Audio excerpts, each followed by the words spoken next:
Welcome to Edunomy by Ria. So today we are going to do production possibility curve.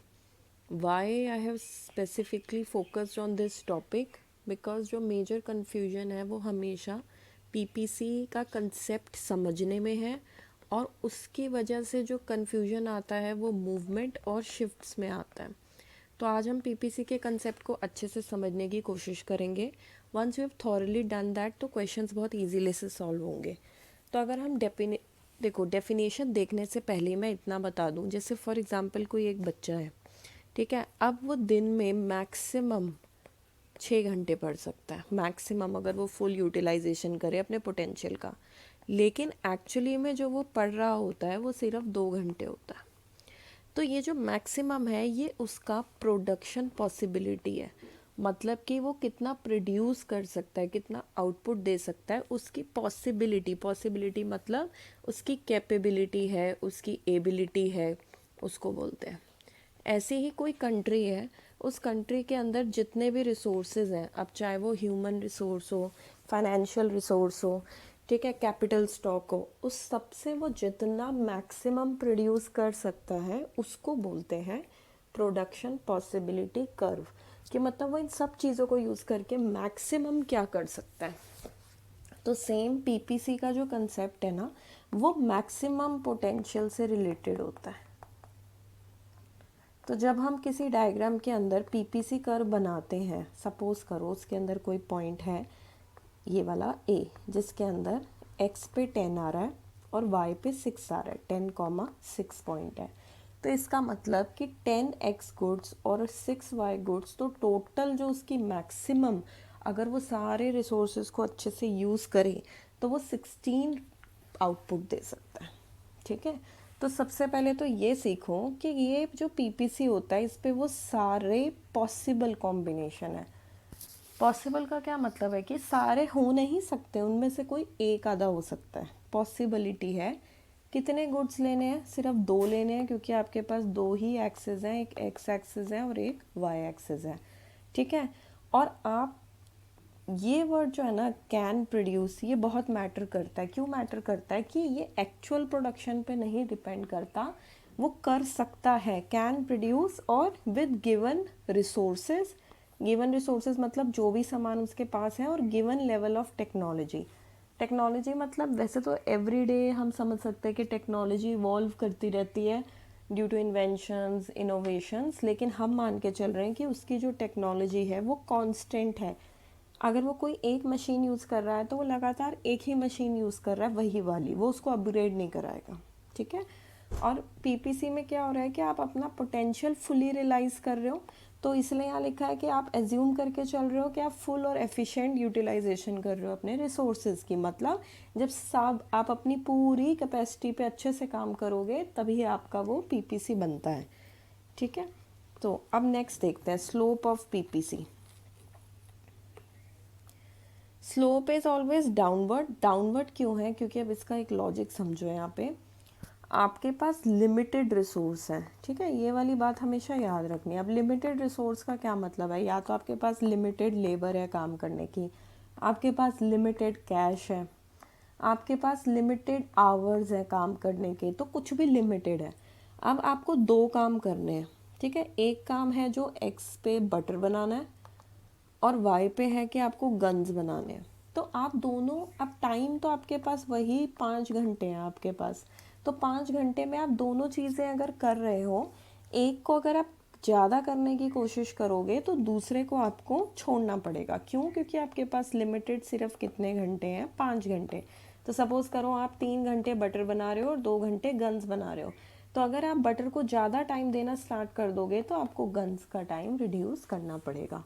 तो इसीलिए बोला है कि वो जो लेफ़्ट टू राइट जा रहा है पीपीसी, मतलब यहाँ से स्टार्ट हो रहा है और इस तरफ आगे बढ़ रहा है, लेफ़्ट से राइट की तरफ जाने की कोशिश कर रहा है. क्यों? क्योंकि जब आप एक एक्स्ट्रा गुड बनाने की कोशिश करते हो तो दूसरे गुड को आपको सैक्रिफाइस करना पड़ता है. सैक्रिफाइस मतलब दूसरे को छोड़ना पड़ता है, और सैक्रिफाइस को ही हम इकोनॉमिक्स में बोलते हैं अपॉर्चुनिटी कॉस्ट.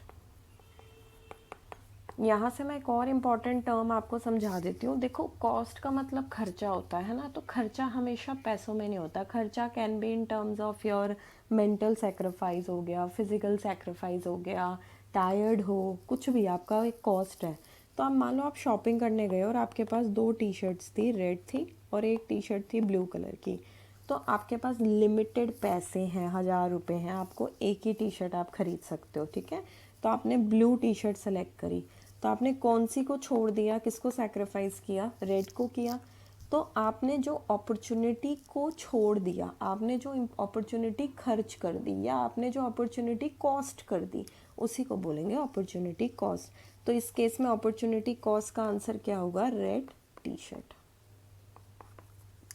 ठीक है। तो वो बोलेंगे अपॉर्चुनिटी कॉस्ट ऑफ बी, मतलब बी के लिए आपने क्या छोड़ा है, तो वो रेड होता है आंसर। तो ऐसे ही जब आप अब पीपीसी में वापस आओ, जब आप बटर ज़्यादा बनाने की कोशिश करते हो तो आप क्या चीज़ पीछे छोड़ रहे हो, गन को छोड़ रहे हो, है ना, गन को सैक्रिफाइस कर रहे हो। तो opportunity cost of producing butter is gonna, क्योंकि ये सैक्रिफाइस हो रहा है, ठीक है। तो जो पहली बात तो मतलब ध्यान देने वाली बात है कि जो चीज़ सैक्रिफाइस हो रही होती है उसी को अपॉर्चुनिटी कॉस्ट कहते हैं। अब वही चीज़ यहाँ पे भी लिखी हुई है। इधर क्या लिखा हुआ है उन्होंने कि भाई it reflects the concept of opportunity cost. तो मतलब आप पीपीसी से पता कर सकते हो कि कितनी अपॉर्चुनिटी कॉस्ट है, ठीक है। चलो नेक्स्ट करते हैं, शेप ऑफ पीपीसी। अब शेप के अंदर बहुत बच्चों ने सिर्फ रट रखा है कि शेप है इसकी कौन सी, कनकेव शेप है, ठीक है। अब कनकेव शेप क्यों है और कब कब ग्राफ्स में कनकेव शेप आता है और उसका स्लोप क्या बनता है, इसको देखते हैं। तो वैसे शेप पीपीसी की कोई भी हो सकती है, बट टिपिकली यूजुअली जो हम शेप लेते हैं वो कनकेव शेप होती है। क्यों, क्योंकि अपॉर्चुनिटी कॉस्ट तो है ना, हर चीज़ को पाने के लिए कुछ खोना पड़ेगा, तो अपॉर्चुनिटी कॉस्ट तो है, ये इतना समझ आ गया। लेकिन जो खोने का तरीका है वो इंक्रीजिंग ऑर्डर का है, ठीक है। अब इसका क्या मतलब होता है, जैसे फॉर एग्जांपल आप कोई 2 काम कर रहे हो, ठीक है, आप मैथ्स भी पढ़ रहे हो और आपकी स्पोर्ट्स की भी एक कोचिंग होती है, फुटबॉल कोचिंग है। अब आपको पसंद है स्पोर्ट्स की कोचिंग, मैथ्स करना आपको बिल्कुल पसंद नहीं आ रहा, राइट। तो अब क्या हो रहा है कि जब आप कोशिश करोगे कि आप मैथ्स पे ज़्यादा फोकस करो, है ना, कोई बेकार चीज़ है जो आप नहीं करते और मैं आपको वही करने के लिए बोलूँ, तो पहला रीज़न आपको स्पोर्ट्स छोड़ना पड़ेगा। तो इसका मतलब ये है कि अपॉर्चुनिटी कॉस्ट तो डेफिनेटली इन्वॉल्व है। लेकिन जब आप मैथ्स कर रहे हो वो इतना फ्रस्ट्रेटिंग या इरिटेटिंग है या इतना टफ है आपके लिए कि आपका उस पर बहुत ज़्यादा एफर्ट लग रहा है, बहुत ज़्यादा टाइम लग रहा है, जिसकी वजह से जब आप स्पोर्ट्स छोड़ रहे हो तो आपको ज़्यादा अमाउंट्स पे स्पोर्ट्स छोड़ना पड़ रहा है। मतलब जो आप सैक्रिफाइस कर रहे हो उसका ऑर्डर इंक्रीजिंग ऑर्डर है। अब इंक्रीजिंग ऑर्डर का क्या मतलब है कि पहले तो क्या होता था, जब आप थोड़ा सा मैथ्स एक्स्ट्रा पढ़ने लगे थे तो आपने 1 घंटा स्पोर्ट्स छोड़ दिया था, किस लिए, क्योंकि आप half an hour maths extra पढ़ रहे थे। लेकिन फिर अब मम्मी ने बोला कि 1 घंटा मैथ्स करना पड़ेगा और आधा घंटा करना पड़ेगा, ठीक है। तो अब 1 घंटा नहीं, यहाँ पे आप 3 घंटे छोड़ना शुरू कर दोगे। और हो सकता है जब आप मैथ्स 2 घंटे पढ़ लोगे आप इतना फ्रस्ट्रेट हो जाओगे कि आप स्पोर्ट्स खेलना ही बंद कर दोगे। क्यों, मन की बात नहीं कर रही हूँ मैं कि भी आपका मन तो करेगा, टाइम नहीं है, टाइम लिमिटेड है। तो वो जो सारा टाइम है वो किस तरफ जा रहा है, मैथ्स करने में जा रहा है, ठीक है। तो वो जो चीज़ आपको पसंद थी वो आप छोड़ रहे हो, लेकिन फिर वो धीरे धीरे बिल्कुल ही छूट जाएगी आपसे, क्योंकि आपका सारा एनर्जी डिफ़िकल्ट चीज़ पे लग गया। इसी से एक अजम्पशन क्लियर होती है हमें यहाँ पे कि no resource is equally efficient in production of both goods. मतलब इनका कहने का क्या मतलब है कि भाई कोई भी रिसोर्स उठा लो वो दोनों चीज़ें एक जैसी कैपेबिलिटी में नहीं कर सकता। मतलब जो वो मैथ्स में टाइम एफर्ट दे रहा है वो स्पोर्ट्स में भी टाइम और एफर्ट दे, ऐसा नहीं हो सकता, इक्वल अमाउंट नहीं है, they are not equally efficient. इस बात को बहुत ध्यान से रखो, इसी बेसिस पे पीपीसी काम कर रहा है, ठीक है। इसका मतलब जो लेबर गन अच्छी बनाता है, अब तुम उसको बटर बनाने के लिए दे दोगे तो वो नहीं कर पाएगा उस चीज़ को उतने अच्छे से जितने अच्छे से वो गन को बना रहा है, ठीक है।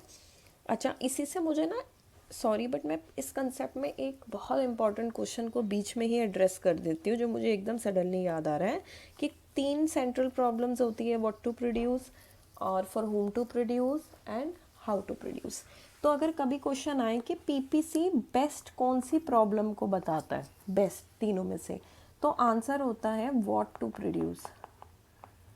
ठीक है, व्हाट टू प्रोड्यूस क्यों? क्योंकि वो दो एक्सेस होते हैं, बटर होता है और गन्स होते हैं। तो सपोज करो आप पॉइंट ए पे हो, तो ए पे आप नोटिस करोगे गन्स ज़्यादा है और बटर कम है।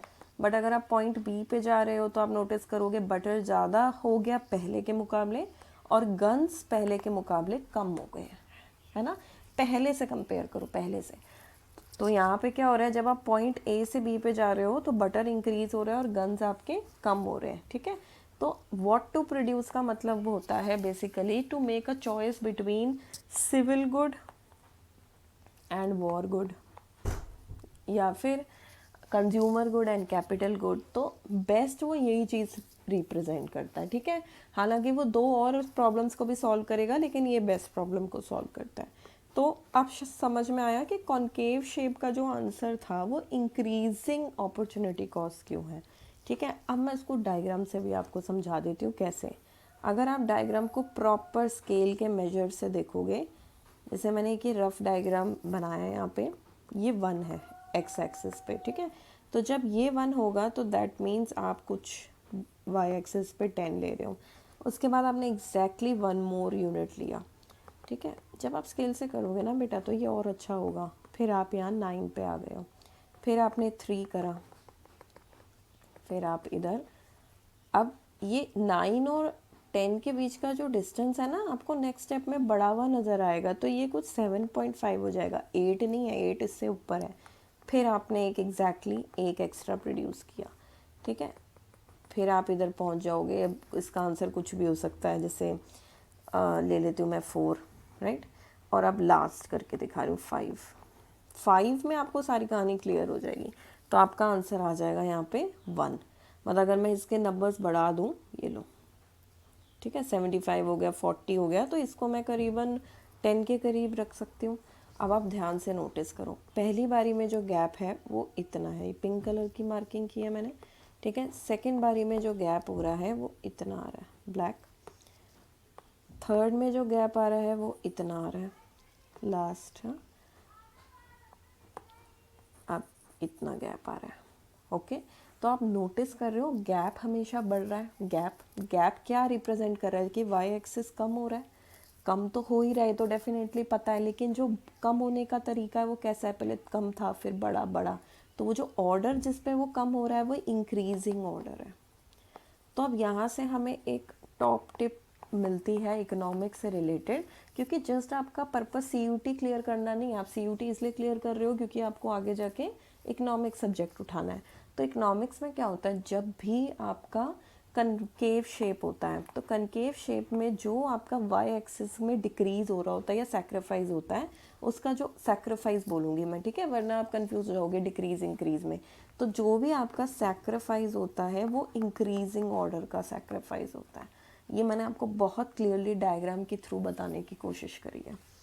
ठीक है, तो आई होप आपको समझ आ गया होगा। तो वही लिखा है कि as more of one good is produced, एक जैसे जैसे आप एक्स्ट्रा प्रोड्यूस करने जा रहे हो, देखो आ गया word, larger amounts of good must be sacrifice increasingly मतलब धीरे धीरे वो सैक्रिफाइस बढ़ता चलेगा।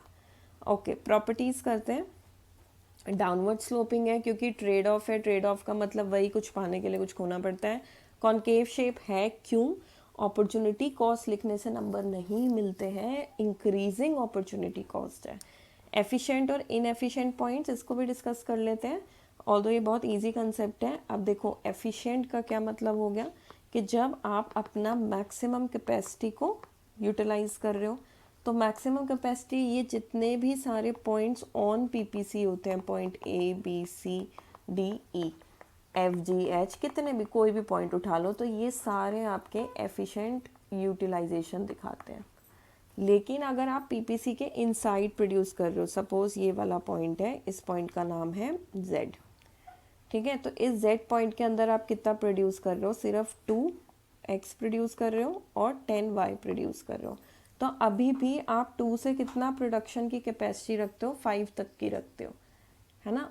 तो इसका मतलब ये है कि अभी आप इनएफिशिएंट प्रोड्यूस कर रहे हो, मतलब x बहुत कम प्रोड्यूस कर रहे हो।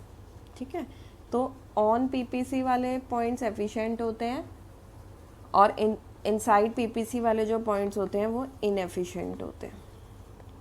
ठीक है, अब पीपीसी के बाहर कोई पॉइंट आ गया, सपोज पॉइंट जी आ गया, तो जी वाला जो पॉइंट दिखा रहा है वो आपको यहाँ 6x दिखा रहा है। ठीक है, और मान लो 9y बना दिखा रहा है, 6x और 9y, तो 9y तो आप प्रोड्यूस कर सकते हो, है ना, वो आपकी रेंज में है, लेकिन 6x तक के तो आपके पास ना टाइम है ना रिसोर्सेज है, कुछ भी नहीं है। तो इसीलिए ऐसे वाले पॉइंट्स को हम बोलते हैं अनअटेनेबल, कि भाई ये काम तो हम कर ही नहीं सकते, हमारे पास टाइम नहीं है, हमारे पास रिसोर्सेज नहीं है ये करने के। ठीक है, तो आउटसाइड वाला अनअटेनेबल होता है। फिर ये दिक्कत ही सारी इसलिए आ रही है ना क्योंकि कमी है चीज़ों की, रिसोर्सेज कम है, लिमिटेड है, स्कार्सिटी है, और जब भी कभी कमी होती है तो हमें डिसीजन लेना होता है, और उस डिसीजन को क्या बोलते हैं, चॉइस बोलते हैं। ओके, हम डिफरेंस बिटवीन मूवमेंट और शिफ्ट देखेंगे। सबसे पहले हमें ये समझना है कि शिफ्ट और मूवमेंट में क्या फ़र्क होता है। तो अगर आप पीपीसी नोट कर रहे हो तो पीपीसी के अंदर एक पॉइंट ऐसा होगा जो एक्स एक्सिस पे होगा और एक पॉइंट ऐसा होगा जो वाई एक्सिस पे होगा। इनको जॉइन करने के बाद पीपीसी बनता है। तो अगर ये दोनों पॉइंट्स शिफ्ट होते हैं, अगर ये इधर जाके एक्स डैश हो जाएगा और इधर जाके वाई डैश हो जाएगा, अगर दोनों पॉइंट्स में शिफ्टिंग आती है या वो अपनी जगह को चेंज करते हैं तो इनको बोलते हैं शिफ्ट। ठीक है, ऐसे अगर ये लेफ्टवर्ड चले गए तो वो हो जाएगा लेफ्टवर्ड शिफ्ट। जो पहले वाला गया था वो आउटवर्ड गया था तो उसको राइटवर्ड बोलते हैं। तो या तो बाहर निकलने को राइटवर्ड कहते हैं या फिर आउटवर्ड्स कहते हैं, और अंदर आ रहा होगा अगर वो तो वो लेफ्टवर्ड होता है या फिर इनवर्ड शिफ्ट कहलाता है। ठीक है, इसके अंदर एक्स और वाई एक्सिस दोनों टाइप के गुड्स के अंदर चेंजेस आते हैं। लेकिन अगर मूवमेंट सिर्फ बात की जाए, मूवमेंट के अंदर मूवमेंट में क्या होता है, आप सिर्फ इनसाइड किसी पॉइंट से आउटसाइड जा रहे होते हो ऑन पीपीसी। ठीक है, या फिर आउटसाइड किसी पॉइंट से इनसाइड आओगे तो मूवमेंट ऐसे ही होती है। या फिर मूवमेंट होती है कि आप वाई से इधर पॉइंट ए पे आ गए तो ये भी मूवमेंट है, या बी पॉइंट पे चले गए तो वो भी मूवमेंट है। फिर तीसरा कंसेप्ट आता है रोटेशन का। रोटेशन भी ऑलमोस्ट शिफ्ट जैसा होता है, बस उसमें फ़र्क क्या होता है कि उसमें या एक्स होगा और वाई होगा। तो रोटेशन में एक्स और वाई में से कोई एक पॉइंट होता है, शिफ्ट के अंदर दोनों होता है, एक्स एंड वाई चेंज होता है। तो जब एक्स और वाई में से चेंज करेंगे, जैसे सपोज करो आपका पॉइंट यहाँ x1 y1 है, तो अगर सिर्फ x2 हो रहा है और y में कोई चेंज नहीं हो रहा तो ये आपकी रोटेशन है। और किस तरफ की रोटेशन है, ये आउटवर्ड रोटेशन है। अगर x3 हो जाएगा तो ये आपकी इनवर्ड रोटेशन होती है। रीजंस क्या होते हैं इसके अंदर, तो सबसे पहले मूवमेंट के ही देख लेते हैं। जैसे अगर क्वेश्चन में what happens to production of good X, सिर्फ एक्स के बारे में बात कर रखा है, तो अगर गुड एक्स इंक्रीज हो रहा है तो मतलब एक्स की तरफ ज़्यादा रिसोर्सेज डाइवर्ट होंगे तो वाई की तरफ कम हो जाएंगे। तो मूवमेंट हुआ है with reduction in good Y. कैसे, जैसे सपोज करो आप यहाँ पे गुड ये वाले पॉइंट पे हो, पॉइंट ए इधर ले लेते हैं, पॉइंट बी पे हो। ठीक है, तो पॉइंट बी पे आप 10x बना रहे हो और 20y बना रहे हो। अब आप x इंक्रीज़ कर रहे हो, तो आपने इंक्रीज़ करा, आप 12x पे चले गए, तो ऑटोमेटिकली जो नया पॉइंट आएगा उसमें आप ऑब्जर्व करोगे कि आपके 18y हो चुके हैं, y कम हो जाएंगे और x ज़्यादा हो जाएंगे। तो जो पॉइंट B से आप y की तरफ आए हो उसको हम बोलते हैं मूवमेंट। ठीक है, ये अभी रोटेशन नहीं हुआ इसमें, ना ही कोई शिफ्ट हुआ है, ये सिर्फ आप उस लाइन में मूव कर रहे हो। वाई डज मूवमेंट अकर, क्योंकि आपने कुछ एलोकेशन किया है या चेंज इन चॉइस करा है, मतलब अब आप एक्स वाई की जगह एक्स को ज़्यादा चूज़ कर रहे हो। ये आपको क्या शो करेगा, अपॉर्चुनिटी कॉस्ट। क्यों, क्योंकि इससे आपको पता चला कि आपने वाई को कितना रिड्यूस करना है, और अपॉर्चुनिटी कॉस्ट को ही बोलते हैं सैक्रिफाइस। शिफ्ट्स कब सिखाया है कि जब दोनों एक्स और वाई एक्स में चेंज आएगा। तो राइटवर्ड शिफ्ट में क्या होगा, अब इसको ध्यान से समझना क्योंकि इसी के ऊपर बेस्ड आपने क्वेश्चंस करने हैं। राइटवर्ड शिफ्ट का मतलब क्या है कि आपकी पढ़ने की कैपेसिटी 6 घंटे है एक दिन में, अब वो इंक्रीज़ हो गया 8 घंटे हो रहे हैं, तो आपकी कैपेसिटी बढ़ रही है इसके अंदर। ये नहीं देखना कि आप एक्चुअली पढ़ रहे हो कि नहीं पढ़ रहे हो, आप अपनी कैपेसिटी क्षमता को देखोगे। ऐसी हर एक कंट्री की अपनी क्षमता होती है, अगर उसकी क्षमता में इंक्रीज़ होता है, कैपेसिटी में इंक्रीज़ होता है, अब किन कारण से इंक्रीज़ हो सकता है, या तो रिसोर्सेज ज़्यादा आ गए हैं, 4 की जगह 5 वर्कर हो चुके हैं, या फिर टेक्नोलॉजी या मशीन इतनी अपग्रेडेड हो चुकी है कि वो ज़्यादा प्रोडक्शन कर रही है। ठीक है, लेफ्ट वर्ड में नेचुरल डिज़ास्टर्स या फिर रिसोर्सेज कम ख़राब हो जाना, थेफ्ट हो जाना, फायर लग जाना, राइट। अब उसके बाद यहाँ पे देखो, तो इसलिए राइटवर्ड शिफ्ट में क्या होगा, या तो रिसोर्सेज बढ़ेंगे या टेक्नोलॉजी अपग्रेडेशन है। ठीक है, लेफ्ट वर्ड में कोई भी क्वेश्चन अगर नेचुरल डिज़ास्टर से रिलेटेड आएगा तो ये एक हिंट समझ लो कि इसके अंदर लोग मर जाते हैं, रिसोर्सेज डिस्ट्रॉय हो जाते हैं, तो लेफ्ट वर्ड शिफ्ट है। ठीक है, अब पहले एक ये क्वेश्चन सॉल्व करते हैं जो कि आपके प्रीवियस ईयर क्वेश्चन है ये वाला। From the statements below choose the correct assumptions of PPC. ये अजम्पशन ऑफ पीपीसी काफ़ी इंपॉर्टेंट टॉपिक होता है। इसका मतलब है कि जो आप पीपीसी का कंसेप्ट पढ़ रहे हो उसमें आप क्या क्या चीज़ें मान के चलते हो।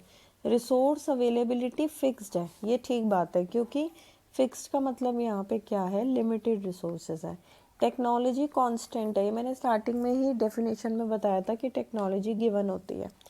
अनलिमिटेड सप्लाई ऑफ रिसोर्सेज, ये ए और सी तो आपस में कॉन्ट्राडिक्ट कर रहे हैं। अनलिमिटेड होता तो प्रॉब्लम ही क्या है, कितना भी कुछ प्रोडक्शन कर सकता है, तो सी वाला आंसर तो बिल्कुल नहीं होने वाला है।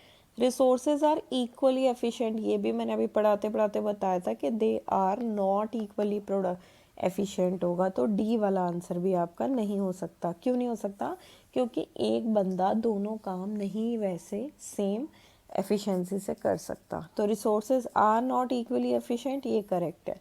So answer is A, B and E. बहुत सिंपल था, इसी टॉपिक से देखो जो टॉपिक आपको समझाया है उसी में ही सारी बातें बाहर रिलेटेड निकल के आ गई हैं। क्वेश्चन सॉल्व करते हैं जिसमें हम देखेंगे क्या रीजंस है जिसकी वजह से शिफ्ट या मूवमेंट आया है। तो increase in foreign investment, foreign investment is like बाहर से आपके पास फंड्स आ रहे हैं, फंड्स पैसा आ रहा है, it is kind of a resource. तो जब भी रिसोर्स बढ़ेगा तो शिफ्ट कैसा आएगा, राइटवर्ड आएगा। क्यों, क्योंकि कहीं ना कहीं उसने आपकी कैपेसिटी बढ़ाया है। ठीक है, आप चाहो तो ये फंड को यूज़ करके आप उससे मशीन्स खरीद सकते हो और कैपेसिटी बढ़ेगी। सर्व शिक्षा अभियान, सर्व शिक्षा अभियान के अंदर हुआ क्या है कि भाई एजुकेशन सब वर्कर्स को पढ़ाया जा रहा है। एजुकेशन पढ़ाने से क्या होता है, उनकी प्रोडक्टिविटी बढ़ती है, उनकी एफिशिएंसी बढ़ती है। तो प्रोडक्टिविटी का मतलब क्या होता है कि ज़्यादा production per unit of worker, तो ऑब्वियसली कैपेसिटी बढ़ेगी। ठीक है, वो ज़्यादा अच्छे से मशीनरी को यूज़ कर पाएंगे, तो इसीलिए राइटवर्ड शिफ्ट आएगा। Right, Swachh Bharat Abhiyan same concept है, हेल्थ में इम्प्रूवमेंट आती है। हेल्थ में इम्प्रूवमेंट आना again is related to productivity and efficiency.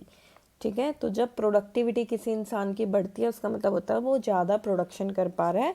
So that is why again there is rightward shift of PPC. Increasing in working hours under MG NREGA. देखो कई text books, मैं नाम नहीं लेना चाहूँगी, लेकिन कुछ टेक्स्ट बुक्स ऐसा कहती हैं कि वर्किंग आवर्स बढ़ाना is just simple movement, right. लेकिन अकॉर्डिंग टू मी तो ये शिफ्ट ही है, क्योंकि अगर आप 4 घंटे काम कर रहे हो और अब 4 की जगह आपको 6 घंटे के वर्किंग आवर्स कर दिए।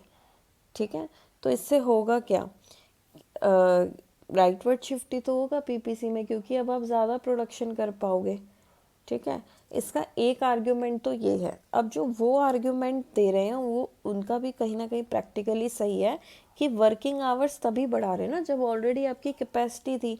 तो कोई वर्कर है, उसकी वो 5 घंटे काम करता था, जबकि ऑब्वियसली उसकी कैपेसिटी 8 घंटों की होगी, तो आपने जब वर्किंग आवर्स बढ़ाए तो आप उसको इसी 8 घंटे तक ही तो पहुंचा पाए हो। ठीक है, तो एक्चुअली में तो फुल और फाइनल कैपेसिटी उतनी ही है कंट्री की। ठीक है, तो ये आर्ग्यूमेंट भी बेटर है, तो आप चाहो तो ये मूवमेंट का आंसर भी इसके अंदर ले सकते हो। नेचुरल डिजास्टर मैंने अभी हिंट दिया था, राइट लेफ्टवर्ड शिफ्ट होगा क्योंकि रिसोर्सेज में डिक्रीज है। Technological advancement, technology upgrade, rightward shift आएगा। ठीक है, अब ये बायस शिफ्ट क्या होता है? बायस शिफ्ट मतलब वन सेक्टर बोला है ना, तो वन सेक्टर मतलब कौन सा स्पेसिफिक गुड है, गुड एक्स है, गुड वाई है, तो अब वो देखना पड़ेगा। और अगर कोई स्पेसिफिक गुड एक्स आ रहा है तो फिर वो शिफ्ट नहीं रहता, फिर वो रोटेशन का फॉर्म ले लेता है। ठीक है, पॉइंट ए से बी, क्योंकि वो सिर्फ एक्स में इंक्रीज कर रहा है, वाई में नहीं कर रहा। अनएम्प्लॉयमेंट, अब ये स्टार मार्क कर दो। ठीक है, अनएम्प्लॉयमेंट का क्या मतलब है कि आपके पास 4 रिसोर्सेज थे और उसमें से आप सिर्फ 2 से काम करा रहे हो और ये 2 जने अनएम्प्लॉयड है, राइट। अब आपने किया क्या, आपने कोई स्कीम निकाली जिसमें अनएम्प्लॉयमेंट ख़त्म कर रहे हैं या जॉब्स दे रहे हैं और इन दोनों को भी जॉब्स मिल जाती है, तो कंट्री की कैपेसिटी नहीं बढ़ रही है, क्योंकि ये जो पीपीसी का कंसेप्ट है ये ऑलरेडी मैक्सिमम कैपेसिटी को ही दिखाता है।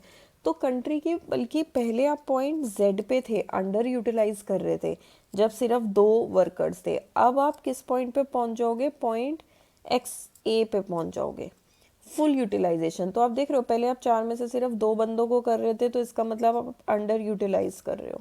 और अंडर यूटिलाइज का पॉइंट कैसे सिग्निफाई होता है? Inside PPC. लेकिन जब आप 2 बंदों को भी जॉब दे देते हो तो आप फुल यूटिलाइजेशन करते हो इस चीज़ का, और फुल यूटिलाइजेशन वाला जो पॉइंट होता है वो ऑन पीपीसी होता है।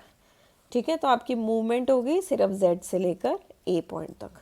वॉर सिचुएशन में रिसोर्सेज डिस्ट्रॉय होते हैं तो लेफ्टवर्ड शिफ्ट होगा।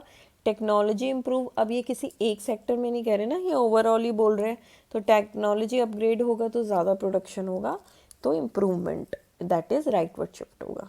ठीक है, थैंक यू सो मच। अगर आपको स्टिल कोई डाउट है तो आप कमेंट सेक्शन पे लिख सकते हो, and do please follow and like our videos. मैं आपके लिए और अभी सीयूटी के प्रैक्टिस के रिलेटेड और इम्पॉर्टेंट कंसेप्ट्स लेके आऊँगी। Thank you.